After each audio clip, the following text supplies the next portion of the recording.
Hello friends, welcome to S K Barala study. इस video में हम देखेंगे राजस्थान ज्योग्राफी, राजस्थान भूगोल के 20 महत्वपूर्ण प्रश्न जो बार बार एग्जाम में पूछे जाते हैं और आने वाले एग्जाम में भी पूछे जाने की संभावना पूरी है। वीडियो में 20 प्रश्न हैं, उसके उत्तर के साथ साथ उससे संबंधित महत्वपूर्ण फैक्ट भी हम देखते चलेंगे। इससे आपके इस वीडियो में लगभग 50 से ज़्यादा क्वेश्चन क्लियर हो जाएंगे। तो देखते हैं फर्स्ट क्वेश्चन, और वीडियो के अंत में आपको कमेंट करके बताना है कि आपको कितने क्वेश्चन इसमें से आते थे। क्वेश्चन फर्स्ट है, राजस्थान का अक्षांशीय विस्तार कितना है। राजस्थान का अक्षांशीय विस्तार पूछा है, तो राजस्थान का अक्षांशीय विस्तार है ऑप्शन थर्ड 23 डिग्री 3 मिनट उत्तरी अक्षांश से 30 डिग्री 12 मिनट उत्तरी अक्षांश। ये ऊपर वाले तीनों ऑप्शन बहुत कंफ्यूज करने वाले हैं, लेकिन इसका सही आंसर है 23 डिग्री 3 मिनट उत्तरी अक्षांश से 30 डिग्री 12 मिनट उत्तरी अक्षांश। और पूछा जाए राजस्थान का देशांतरी विस्तार कितना है। ये तो था राजस्थान का अक्षांशीय विस्तार, लेकिन अब पूछा जाए राजस्थान का देशांतरी विस्तार कितना है, तो ये है 69 डिग्री 30 मिनट पूर्वी देशांतर से 78 डिग्री 17 मिनट पूर्वी देशांतर है राजस्थान का देशांतरी विस्तार, जैसा कि ऑप्शन 4 में दे रखा है। ये है राजस्थान का देशांतरी विस्तार, और ऑप्शन थर्ड वाला है राजस्थान का अक्षांशीय विस्तार। और राजस्थान के उत्तर से दक्षिण की विस्तार की बात करें तो ये है 826 किलोमीटर, और पूर्व से पश्चिम के विस्तार की बात करें तो ये है 869 किलोमीटर। उत्तर दक्षिण विस्तार है 826 और पूर्व पश्चिम विस्तार है 869 किलोमीटर। क्वेश्चन सेकंड है, राजस्थान का क्षेत्रफल इजराइल से है कितना गुना है। 5 गुना, 2.5 गुना, 7 गुना या 17 गुना। तो इसका आंसर होगा राजस्थान का क्षेत्रफल इजराइल से 17 गुना बड़ा है। और बात की जाए श्रीलंका से राजस्थान का क्षेत्रफल कितना बड़ा है, तो श्रीलंका से है 5 गुना बड़ा, और इंग्लैंड से राजस्थान का क्षेत्रफल है 2.5 गुना बड़ा। तो इजराइल से हो गया 17 गुना बड़ा, ऑप्शन डी। और क्वेश्चन पूछा जाए ऐसा कौन सा देश है जिसका क्षेत्रफल राजस्थान के बराबर है, तो ये है यूरोपीय देश जर्मनी। जर्मनी का क्षेत्रफल है 3.56 लाख वर्ग किलोमीटर, और राजस्थान का है 3,42,239 वर्ग किलोमीटर। तो यह है लगभग बराबर, या जर्मनी का थोड़ा सा अधिक है। और जापान का क्षेत्रफल है लगभग 3.78 लाख वर्ग किलोमीटर, जो राजस्थान से थोड़ा अधिक है। क्वेश्चन थर्ड है, राजस्थान गठन के समय क्षेत्र में सबसे छोटा जिला कौन सा था, मतलब क्षेत्रफल की दृष्टि से सबसे छोटा जिला कौन सा था, तो राजस्थान गठन के समय सबसे छोटा जिला था डूंगरपुर, और वर्तमान में है धौलपुर। 1 नवंबर 1956 से पहले राजस्थान में 25 जिले थे। 1 नवंबर 1956 को 26वां जिला बना अजमेर, और उसके बाद 27वां जिला बना 1982 में धौलपुर, जो वर्तमान में सबसे छोटा जिला है धौलपुर। और राजस्थान गठन के समय था डूंगरपुर। धौलपुर का क्षेत्रफल है लगभग 3034 वर्ग किलोमीटर, 3034 वर्ग किलोमीटर। और सबसे बड़ा जिला है इस समय जैसलमेर, उसका क्षेत्रफल है 38401 वर्ग किलोमीटर। क्वेश्चन 4 है, राजस्थान की अंतर्राज्यीय सीमा कितने किलोमीटर है। यहाँ पर अंतर्राज्यीय पूछा है, ना कि अंतर्राष्ट्रीय। अंतर्राज्यीय का मतलब राजस्थान अन्य राज्यों से कितने किलोमीटर सीमा बनाता है, तो ये है 4850 किलोमीटर। राजस्थान की 5 राज्यों से सीमा लगती हैं। कौन कौन से राज्य, पंजाब, हरियाणा, यूपी, एमपी और गुजरात। राजस्थान सबसे कम सीमा बनाता है पंजाब से। पंजाब से बनाता है 89 किलोमीटर, और सबसे अधिक सीमा बनाता है राजस्थान मध्य प्रदेश एमपी से बनाता है 1600 किलोमीटर सबसे अधिक। और बात की जाए अंतर्राष्ट्रीय सीमा की, तो अंतर्राष्ट्रीय राजस्थान की सीमा है 1070 किलोमीटर, जो पाकिस्तान से लगती हैं। तो अंतर्राज्यीय सीमा कितनी होगी, 4850 किलोमीटर। क्वेश्चन 5 है, किस जिले की आकृति राजस्थान के समान है। किस जिले की आकृति है राजस्थान के समान, ये है नागौर जिले की। आप मैप में देखोगे तो आपको पता चलेगा कि राजस्थान की आकृति है नागौर जिले के समान हूबहू। और शिखर की आकृति है अर्ध चंद्राकार। शिखर की आकृति क्या है, अर्ध चंद्राकार। और चित्तौड़गढ़ जिले में जो रावत बाटा है उसकी आकृति है घोड़े के नाल के समान। और राजसमंद जिले की आकृति है तिलकनुमा। राजसमंद की आकृति कैसी है, तिलकनुमा। क्वेश्चन 6 है, थार का गढ़ा कहाँ स्थित है। जोधपुर, बाड़मेर, बीकानेर और जैसलमेर। तो ये स्थित है जैसलमेर में। थार का गढ़ा क्या है? चंदन नलकूप जो जैसलमेर में है, जैसलमेर के चांदन गांव में, उसी चंदन नलकूप को कहते हैं थार का गढ़ा। और पूछा जाए लाठी सीरीज का है, तो ये भी है जैसलमेर में। जैसलमेर के मोहनगढ़ से पोखरण तक जो भूगर्भीय जल पट्टी है, जहाँ पर सेवन घास प्रसिद्ध है, उसको क्या कहते हैं? लाठी सीरीज। और जैसलमेर का है एक समगांव। समगांव है पूर्णतः वनस्पति रहित क्षेत्र, पूर्णतः वनस्पति रहित क्षेत्र है समगांव जैसलमेर। क्वेश्चन 7 है, सेम समस्या से सर्वाधिक प्रभावित जिला कौन सा है? हनुमानगढ़, गंगानगर, बीकानेर और चूरू। तो इसका सही आंसर है ऑप्शन फर्स्ट, हनुमानगढ़ जिला सेम समस्या से सर्वाधिक प्रभावित जिला है। सेम समस्या क्या होती है? जल की अधिकता के कारण भूमि कृषि योग्य नहीं रहती, उसको बोलते हैं सेम समस्या। और इसके सबसे ज़्यादा प्रभावित है हनुमानगढ़ जिला। क्वेश्चन 8 है, राज्य का सबसे ऊंचा पठार कौन सा है? बोराट का पठार, उड़िया का पठार, लसाड़िया का पठार या मेसा का पठार। तो इसका सही आंसर ऑप्शन सेकंड, उड़िया का पठार। इसकी ऊंचाई कितनी है? 1360 मीटर, जो राज्य का सबसे ऊंचा पठार है। और सबसे ऊंची चोटी कौन सी है? गुरु शिखर, जिसकी ऊंचाई कितनी है? 1722 मीटर।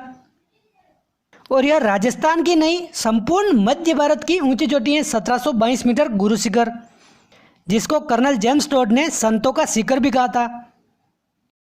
क्वेश्चन 9 है, रामेश्वर घाट त्रिवेणी संगम की नदियां कौन सी हैं? सोममाही जाकम, बनास खारी डाई, चंबल बनास सीप या चंबल बेड़च बनास। तो इसका आंसर है चंबल बनास सीप, ऑप्शन थर्ड। और इन तीनों का संगम होता है रामेश्वर घाट जो है सवाई माधोपुर में। और ऑप्शन फर्स्ट है ये सोममाही जाकम। इन तीनों नदियों का संगम कहाँ होता है? साबला बेणेश्वर में, जो डूंगरपुर में है। और ऑप्शन सेकंड है ये बनास खारी डाई। इन तीनों का संगम कहाँ पे होता है? बनास खारी डाई तीनों नदियों का संगम होता है राजमहल टोंक में। तो रामेश्वर घाट त्रिवेणी संगम की नदियाँ कौन कौन सी हो गई? चंबल, बनास और सीप, ऑप्शन थर्ड। क्वेश्चन 10 है, पांचना बांध किस जिले में है? पांचना बांध किस जिले में? भीलवाड़ा, जयपुर, टोंक या करौली। तो इसका आंसर है ऑप्शन 4, करौली जिले में, करौली के गुडला गांव में। और यह है पांचना नदी पर। पांचना 5 नदियों का समूह है। 5 नदियों में कौन कौन सी नदी आती हैं?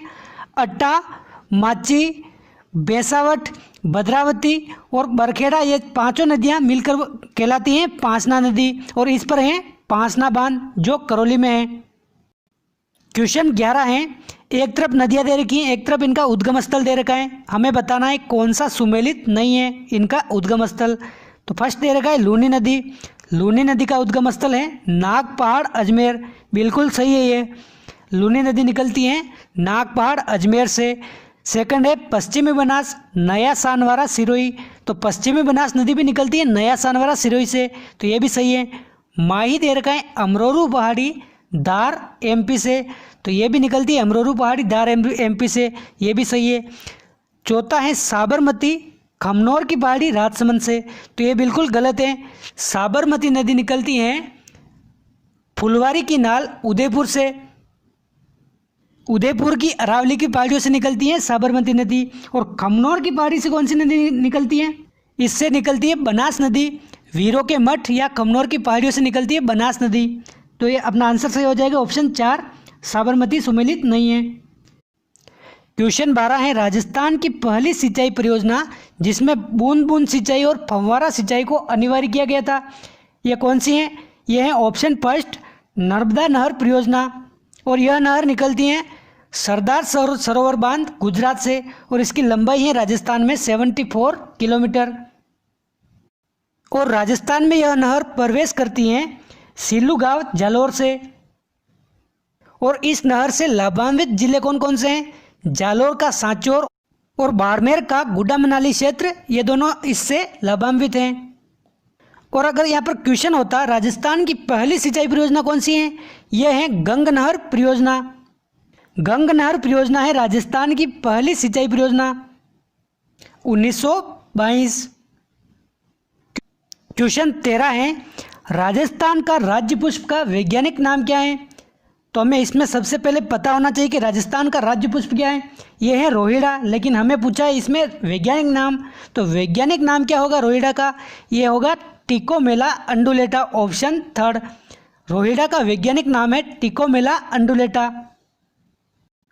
और रोहिड़ा को राज्य पुष्प घोषित किया था 1983 में। और ये जो सेकंड ऑप्शन है प्रोसेपिस सिनेरिया, ये किसका वैज्ञानिक नाम है? ये वैज्ञानिक नाम है खेजड़ी का।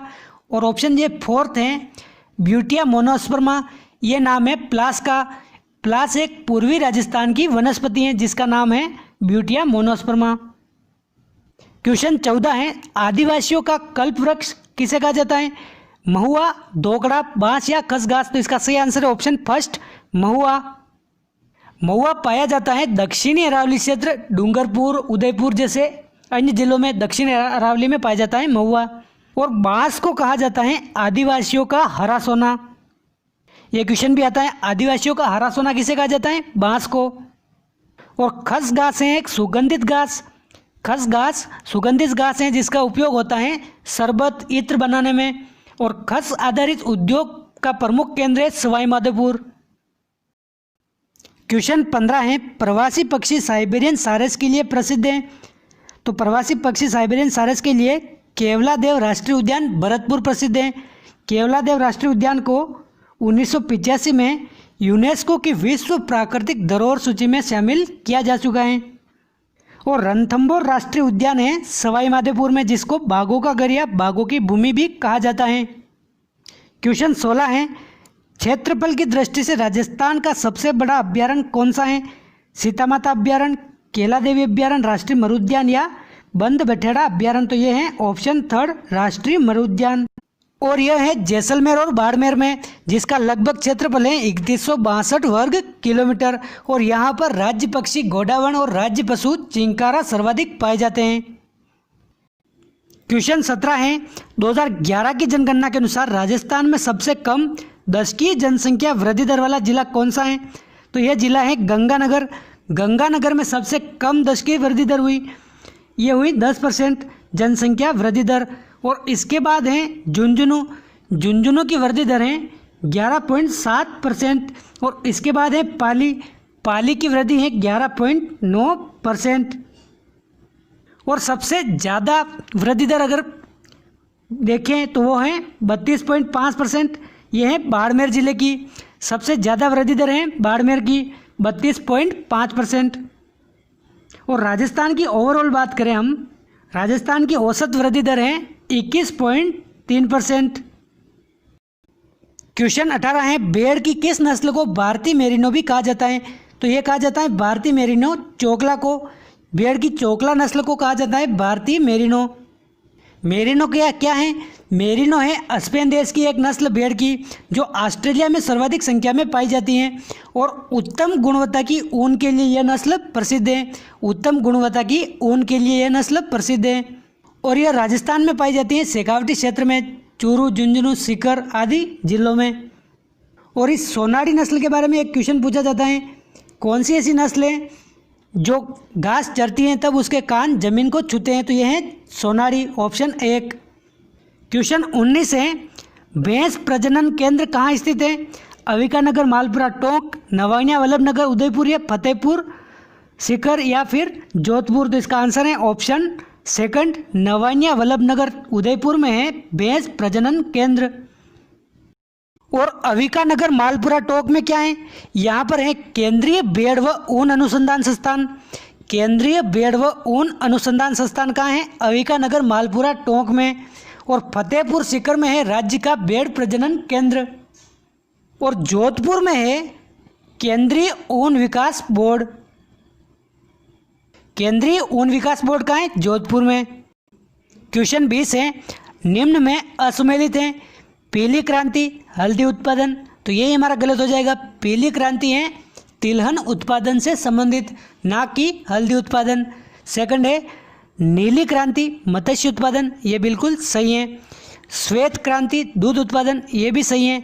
श्वेत क्रांति के जनक हैं डॉक्टर वर्गीस कुरियन। और ऑपरेशन फ्लड की सफलता को ही श्वेत क्रांति कहा जाता है। अंतिम है लाल क्रांति, टमाटर या मांस उत्पादन से संबंधित। तो ये भी बिल्कुल सत्य है। तो अपना सही आंसर इसमें हो जाएगा पीली क्रांति, ये सुमेलित नहीं है। और यहाँ पर पूछा जाए गुलाबी क्रांति किससे संबंधित है? तो गुलाबी क्रांति संबंधित है प्याज या झींगा मछली के उत्पादन से। और भूरी क्रांति संबंधित है रासायनिक उर्वरक या खाद्य प्रसंस्करण से। तो दोस्तों ये थे 20 महत्वपूर्ण प्रश्न। आपको इसमें से कितने क्वेश्चन आ रहे हैं आप कमेंट करके बताइए, और वीडियो अच्छा लगा है तो लाइक कीजिए, चैनल सब्सक्राइब कीजिए। मिलते हैं अगले वीडियो में। जय हिंद, जय भारत।